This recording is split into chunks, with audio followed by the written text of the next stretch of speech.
श्रीमन्नारायण नारायण हरि हरि भजमन नारायण नारायण हरि हरि।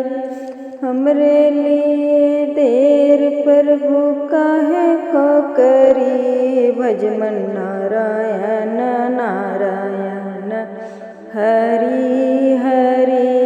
श्रीमन नारायण नारायण हरि हरि।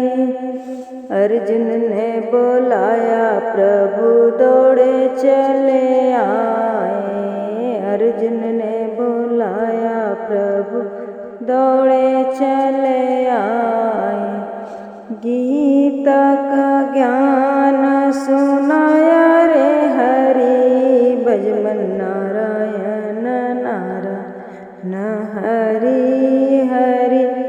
श्रीमन नारायण नारायण हरि हरि भजमन नारायण नारायण हरि हरि। द्रौपदी ने बुलाया प्रभु दौड़े चले आए, द्रौपदी ने बुलाया प्रभु दौड़े चले आए। सभा में चीर बढ़ाया रे हरि, श्रीमन नारायण नारायण हरि हरि भजमन नारायण नारायण हरि हरि। मीरा ने बुलाया प्रभु दौड़े चले आए, मीरा ने बुलाया प्रभु दौड़े चले आए। जहर को अमृत बनाया रे हरि, श्रीमन नारायण नारायण हरि हरि भजमन नारायण नारायण हरि हरि। नरसिंह ने बुलाया प्रभु दौड़े चले आए हैं, नरसिंह ने बुलाया प्रभु दौड़े चले आए हैं। रामा का भात भराया रे हरि, श्रीमन नारायण नारायण हरि हरि भजमन नारायण नारायण हरि हरि। श्रीमन नारायण नारायण हरि हरि भजमन नारायण नारायण हरि हरि।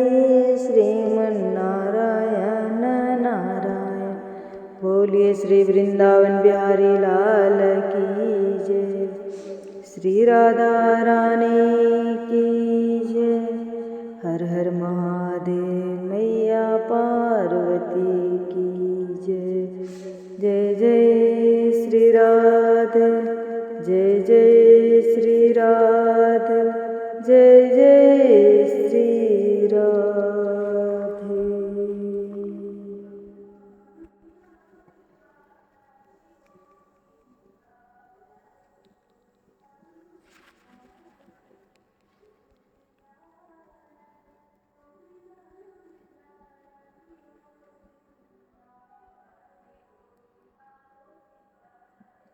उद्यमे हि सिद्ध्यन्ति कार्याणि न मनोरथ, न हि सुप्तस्य सिंहस्य प्रविशन्ति मुखे मृगा। इस श्लोक का अर्थ है कि सिर्फ इच्छा करने मात्र से किसी व्यक्ति के काम पूरे नहीं होते, बल्कि उसके लिए मेहनत भी करनी पड़ती है। जिस प्रकार एक सोए हुए शेर के मुंह में हिरण स्वयं नहीं आता, उसे स्वयं ही अपना भोजन के लिए परिश्रम करना पड़ता। कर्मण्येवाधिकारस्ते मा फलेषु कदाचन।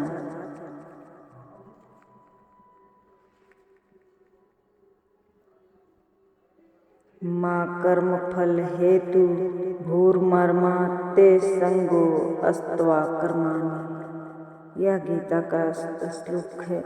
इस श्लोक में भगवान श्री कृष्ण अर्जुन से कहते हैं कि हे धनंजय, केवल कर्म पर ही तुम्हारा अधिकार है, कर्म फलों में नहीं, इसलिए कर्म करते रहो और फल की चिंता मत करो। स्थितिता जागृत प्राप्य वर्णावोधत छुरासन्नधरा निशिता दुरत्य यदुर्गम पथस्तक्वेव वदन्ति।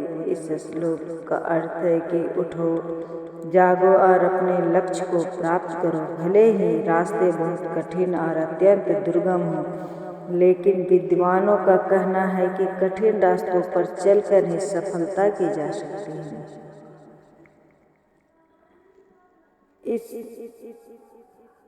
ना चोरहार्ज ना राजहारी, ना भातृभंजम ना भारकारी, व्यये कृते वर्धति एवं नित्यम विद्याधनम सर्वधन प्रधानम।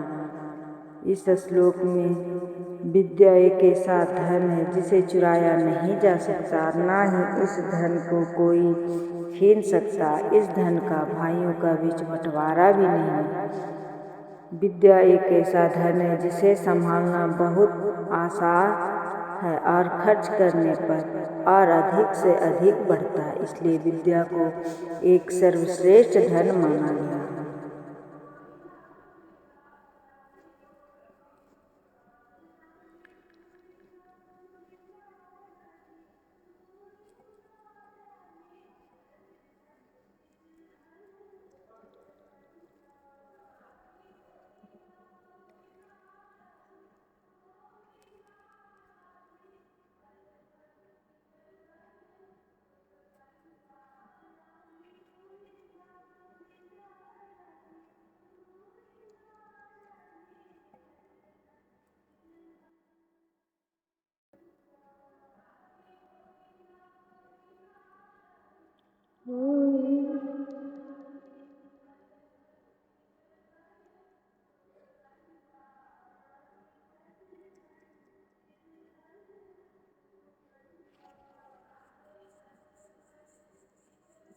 श्रीमद् भागवत गीता में 18 अध्याय और 700 श्लोक है, जिनमें से कृष्ण द्वारा 574, अर्जुन द्वारा 84, 41 संजय द्वारा और 1 धृतराष्ट्र के द्वारा कहे गए हैं।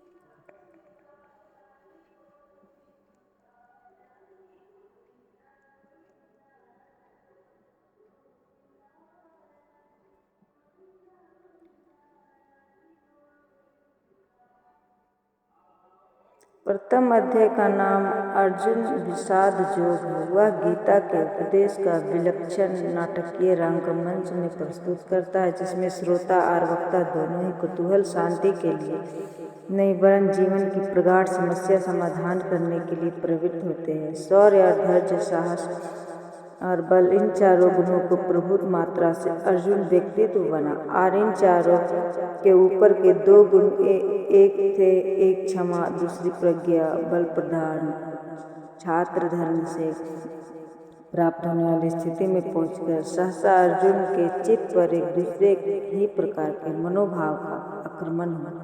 कर्मण्य का एक विचित्र प्रकार की करुणा उसके मन में भर गया और उसका छात्र स्वभाव लुप्त हो गया, जिससे कर्तव्य के लिए वह कटिबद्ध हुआ था, इस विमुख को हो गया। ऊपर से देखने पर तो यह स्थिति पक्षी उसके तर्क धर्म युक्त जान पड़ते, किंतु उसने यह स्वयं एक कर्मण्य दोष कहा और यह माना है कि इस कतारता के कारण उसका जन्म सिद्ध स्वभाव पूर्णतः नष्ट हो गया। वह निर्णय नहीं ले पा रहा है कि युद्ध करे अथवा वैराग ले ले, क्या करे क्या ना करे, कुछ समझ नहीं आता। इस मनोभाव की चरम स्थिति में पहुंचकर उसने धनुष बाण एक ओर डाल दिया। कृष्ण ने अर्जुन की यह स्थिति देखकर जान लिया कि अर्जुन का शरीर ठीक है, किंतु युद्ध आरंभ होने से पहले ही से अद्भुत क्षत्रिय का मनोबल टूट चुका है। बिना मन का यह शरीर खड़ा नहीं रह सकता। तब श्री कृष्ण के सामने एक गुरु कर्तव्य आ गया। अतः तर्क से, बुद्धि से, ज्ञान से, कर्म की चर्चा से, विश्व का स्वभाव से, उसे जीवन की स्थिति से, दोनों बिना अव्यय पुरुष का परिचय और उसे सर्वोपरि परम संतवाना ब्रह्मा के साक्षात दर्शन से अर्जुन ने मन का उद्वार करना, यही उनका लक्ष्य हुआ। इसी तत्व चर्चा का विषय गीता है। पहले अध्याय में सामान्य रीति से भूमिका रूप में अर्जुन ने भगवान का अपना स्थिति कह दी। दूसरे अध्याय में नाम, सांख्य, योग, इसमें जीवन की दो प्राचीन सम्मानित परंपराओं तर्क द्वारा वर्णन। अर्जुन से कृपाण स्थिति में रोते देख कृष्ण से ध्यान दिलाया कि इस प्रकार का क्लेब और हृदय के क्षुद्र दुर्बलता अर्जुन जैसे वीर के लिए उचित नहीं है। कृष्ण ने अर्जुन के अब तक दी हुई युक्तियों का प्रज्ञावाद का झूठा रूप कहा। उनकी युक्ति का प्रयोग दर्शन कर स्वभाव होने वाले संसार घटना स्थिति को अनिवार्य रूप से स्वीकार करता है। जीना और मरना, जन्म लेना और बढ़ना, विषय आ जाना, सुख दुख का अनुभव, ये तो संसार में होता है। इसी प्राचीन आचार्य पर्यायवाद का नाम होता है। इस काल में चक्र गति इन सब स्थितियों को लाती है और ले जाती है। जीवन इसी के स्वभाव को ज्ञान लेने पर शोक नहीं होता। जान यही भगवान का व्यंग है। प्रज्ञा दृष्टिकोण मानते अर्जुन इस प्रकार का मोह में पड़ जाता है और कृष्ण भगवान उसका मोह को तोड़कर उसे युद्ध के लिए प्रेरित करते हैं। श्री राधे राधे। जय जय